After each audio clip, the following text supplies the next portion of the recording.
Assalamualaikum Sobat Football United, jumpa lagi di channel Football United, channel yang ringan amatiran ala gua. Kali ini gua ingin membahas tentang sebuah artikel dari Daily Mail ya. Artikel ini yang kurang lebih berisi tentang kenapa kok Manchester United ini tidak intinya mereka ini tidak bergerak ya untuk mendatangkan Declan Rice, gelandang West Ham yang berusia 24 tahun ini, yang dinilai bahkan sebagai salah satu mungkin salah satu gelandang terbaik di Inggris saat ini. Pemain yang dipercaya sudah melakoni laga terakhirnya bersama West Ham, sukses membawa West Ham juara Conference League. Beberapa musim sebelumnya sempat dikaitkan dengan Manchester United. David Moyes mengatakan mencoba memperpanjang kontrak dari sang pemain. Namun sang pemain nampaknya ingin pindah ya, ingin bermain di level yang lebih tinggi lagi. Kali ini dikabarkan bahkan sudah dekat bergabung ke Arsenal. Harganya cukup mahal ini, 100 juta pounds, berarti 120-an euro. Tinggi sekali ya. Di artikel ini menurut gue sangat menarik karena ada beberapa informasi terkait dengan kebijakan transfer Manchester United dan juga situasinya. Judulnya adalah kenapa Manchester United tidak mendatangkan Declan Rice. Bintang Inggris 100 juta pounds ini dinilai sebenarnya perfect untuk Erik ten Hag. Namun justru arahnya ini ke rival ya, ke Arsenal. Karena ada aturan dari UEFA tentang pengeluaran klub, kebutuhan striker, dan juga budget yang ketat. Declan Rice dikabarkan sangat dekat bergabung dengan Arsenal dari West Ham musim panas ini. Fans banyak menanyakan ya, kenapa Manchester United tidak bergerak untuk mendatangkan bintang Inggris tersebut. Manchester United harus bekerja di budget ya, yang sudah disetujui cukup lama sebelumnya, dan juga punya prioritas yang lain musim ini. Ya, jendela transfer sudah dibuka, tapi Manchester United belum ada pergerakan nih untuk mendatangkan pemain. Di sisi lain, gelandang yang dinilai cocok untuk sistemnya Erik ten Hag, yaitu adalah Declan Rice, justru dikabarkan sangat dekat untuk bergabung di Arsenal. Pemain 24 tahun ini bahkan harganya ya 100 juta pounds ya, tinggi banget nih. Erik ten Hag sendiri butuh untuk membangun kembali skuadnya, menambah kualitas, tapi kenapa ini kok belum ada pergerakan, termasuk juga tidak ikut ya mendatangkan atau berusaha untuk mendatangkan Declan Rice. Disebutkan di Daily Mail, ini gue artikan, nanti akan gue bahas seperti biasa ya, menyalahkan kurangnya pergerakan. Ya, dan mengingat ini masih hari pertama gue bikin video ini, tanggal 14 Juni, ini baru hari pertama bursa transfer resmi dibuka. Sekali lagi ya, menyalahkan kurangnya pergerakan karena masih adanya perebutan pemilik Manchester United antara Sheikh Jassim dan juga Sir Jim Ratcliffe adalah salah. Ini menurut Daily Mail. Kenyataannya adalah tim rekrutmen Manchester United ini melakukan kegiatan bisnis seperti biasa. Anggaran sudah lama ditetapkan ya, pekerjaan juga sedang dilakukan. Jadi ini tidak tergantung siapa yang akan menjadi pemilik selanjutnya dari Manchester United. Ini telah ditentukan ya oleh faktor-faktor yang jauh dari perebutan pemilik Manchester United. Peraturan keuangan atau situasi keuangan di Manchester United ini juga jelas dan ketat. Aturan pun jelas. Kalau Sheikh Jassim ataupun Sir Jim Ratcliffe yang menang, mereka tidak akan bisa memasukkan dana atau memberikan dana untuk transfer ya, seperti kayak 1 miliar pounds. Dan langsung meminta Erik ten Hag mendatangkan pemain dengan cepat. Ini tidak mungkin seperti itu. UEFA tentu saja ada aturan baru di bulan Juni yang lalu kalau klub ini tidak bisa membelanjakan lebih dari 70% daripada total pendapatan mereka untuk transfer, gaji, dan juga biaya pelatih dan juga dan juga agen ya pada tahun 2025-2026. Untuk musim ini angkanya 100%, turun menjadi 90% tahun ini ya. dan 80 tahun berikutnya. Manchester United menghabiskan lebih dari 200 juta pound musim panas lalu, angka yang jauh melampaui dari apa yang mereka rencanakan dalam upaya untuk memberikan Erik ten Hag ya keperluan agar Manchester United bisa lolos ke Liga Champions. Jadi ternyata memang ada keterbatasan sehingga Manchester United ini nggak bisa jor-joran, katakanlah demikian, nggak bisa terlalu spending secara gila-gilaan musim ini.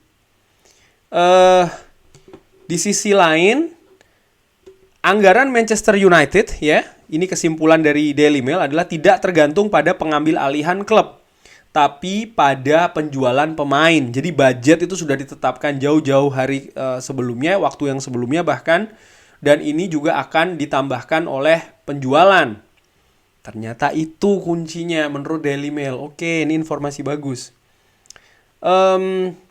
Ya, Manchester United tentu saja berusaha untuk menjual pemain-pemainnya ya, seperti Eric Bailly, Alex Telles, Harry Maguire, dan juga pemain-pemain lainnya yang ini akan menjadi kunci bagi kedatangan pemain di bursa transfer.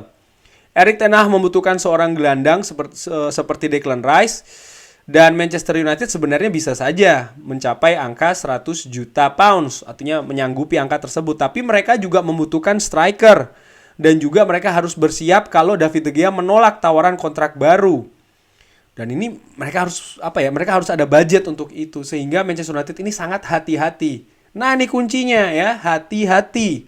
Karena banyak keterbatasan. Banyak fans tidak memperhatikan hal tersebut, hanya ingin Manchester United beli ini, beli itu, beli ini, beli itu ya kan, kayak kalau di supermarket, wah ambil ini, ambil itu. Ternyata tidak seperti itu. Dompetnya ini terbatas ya. Terbatas bukan karena uangnya yang terbatas, tapi peraturan-peraturannya dan juga bagaimana Manchester United ini sudah mengatur anggaran secara ketat, dan musim lalu ternyata sudah jebol anggarannya nih dari yang direncanakan ya kan. Dan juga Harry Kane contohnya. Jadi ya Manchester United ini harus kreatif ya, karena Harry Kane ini kan juga angkanya tinggi dikabarkan demikian, sehingga Manchester United ini harus punya rencana dan juga harus kreatif, siap juga dengan backup plan. Daily Mail atau Mail Sport ini mengetahui atau memahami bahwa Harry Kane sebenarnya tidak benar-benar menjadi pilihan karena sejumlah alasan, dan juga salah satunya adalah prospek berurusan dengan Daniel Levy. Nampaknya ini agak dihindarin ya. Dan Manchester United melihat angka kurang lebih 50-60 juta adalah angka yang tepat nih untuk bisa memancing Harry Kane dalam tanda kutip. Di bawah 100 juta ternyata ya. Dari semua hal di atas ini menunjukkan bahwa pengambil alihan yang berlangsung ini sama sekali tidak relevan.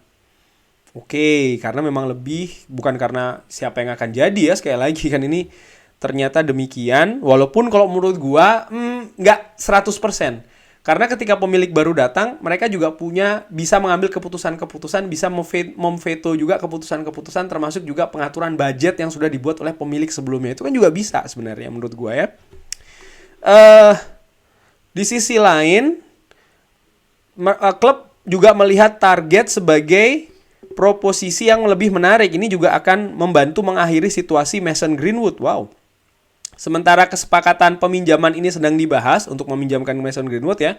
Jika Mason Greenwood tetap tinggal, itu berarti dana dapat dialihkan ke tempat lain. Oke, ngerti gue. Jadi kalau Manchester United ini memutuskan Greenwood untuk selesai, maka Manchester United kan harus mengeluarkan kompensasi terkait dengan kontrak Greenwood, dan nampaknya Manchester United yang budgetnya sangat terbatas, mereka tidak ingin melakukan hal tersebut dengan gegabah. Oleh karena itulah mereka lebih memilih untuk melakukan investigasi dan katakanlah mengulur-ngulur waktu untuk Mason Greenwood, dan bukan tidak mungkin juga akan meminjamkan Mason Greenwood keluar klub. Kenapa? Kalau itu yang dipilih, bukan karena menurut gua sih ya, kalau gua melihat berita ini bukan untuk memilih artinya supaya Mason Greenwood bisa kembali ke tim, tidak tentang hal itu. Kalau gua melihatnya lebih ke Manchester United tidak perlu mengeluarkan biaya kompensasi, sehingga nanti kalau kontraknya sudah selesai ya dia akan lepas secara gratisan. Itu sih ya, gua ngelihatnya demikian. Dan pendapat gue tentang Mason Greenwood by the way tidak berubah ya. Gue belum tahu bagaimana investigasi hasilnya seperti apa. Pastinya akan gue dukung dan akan gue kritisi ya keputusan tersebut dari klub. Cuman kalau menurut gue Gua melihat talenta itu bisa dicari, tapi bagaimana mentalitas, ya kan, karakter itu yang lebih penting. Gua tidak hanya melihat kemampuan tenis di atas lapangan, pemain ini unik, ya memang iya, betul, tapi sudah lama tidak bermain sepak bola. Dan hal yang terjadi kemarin itu menurut gua merupakan hantaman yang sangat keras bagi sang pemain dan juga bagi klub. Dan menurut gua Manchester United lebih besar dari pemain apapun itu juga ya. Sehingga gua berpikir sekali lagi sih, garis bawahnya adalah talenta bisa dicari, itu dia. Dan klub lebih besar dari siapapun. Balik lagi. Ya, ini dibahas sedikit tentang masalah prospek penjualan klub ya. Dia jelaskan bahwa Sir Jim Ratcliffe ingin 60%, Sheikh Jassim kendali penuh dan lain-lain. Tidak akan gua ulangi lagi. Ya, ada harapan bahwa pengambil alihan ini akan berakhir dalam pekan ini, sementara kesepakatan tidak bisa datang cukup cepat. Nampaknya ada dampak terhadap bisnis Manchester United. Oke, ada informasi menarik, kalau gue ulangin ya, bahwasannya kegiatan bursa transfer ini tidak sangat tergantung, bahasa gue demikian ya, tidak sangat tergantung dengan pengambil alihan Manchester United. Karena rencana sebenarnya sudah dibuat, anggaran pun juga sudah ditentukan, tinggal dijalankan saja. Berarti budget itu sangat terbatas bukan dari sisi jumlah, tapi juga dari sisi peraturan ya. Ini yang harus diikuti oleh Manchester United. Dan menurut gue sekali lagi ini informasi menarik.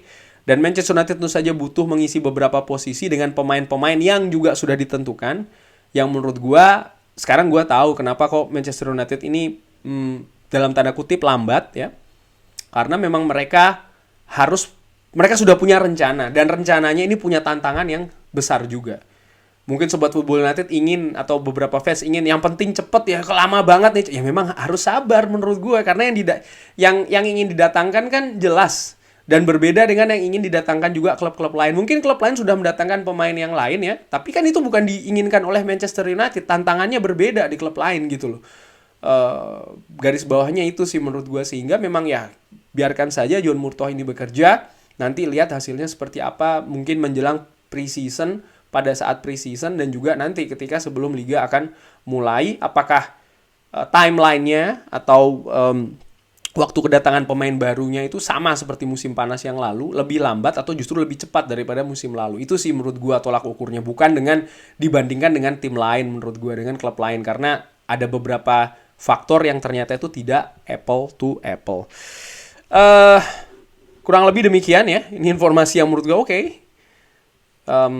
Yang Manchester United harus kreatif karena target-target ternyata tidak mudah. Situasi juga, ternyata situasi dengan David De Gea ini bisa sangat berpengaruh, karena kalau David De Gea cabut maka Manchester United harus mendatangkan kiper baru, dan kiper itu yang dikait-kaitkan dengan Manchester United angkanya tinggi-tinggi semua kan, dimana Manchester United juga punya prioritas di posisi lain sebenarnya, sehingga ya nggak bisa sembarangan asal oke, bongkar ini bongkar itu, lepas ini lepas itu, datangkan ABC, ternyata tidak semudah itu.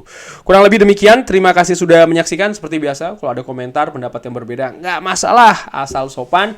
Terima kasih sudah menyaksikan, jangan lupa like, subscribe. Wassalamualaikum warahmatullahi wabarakatuh.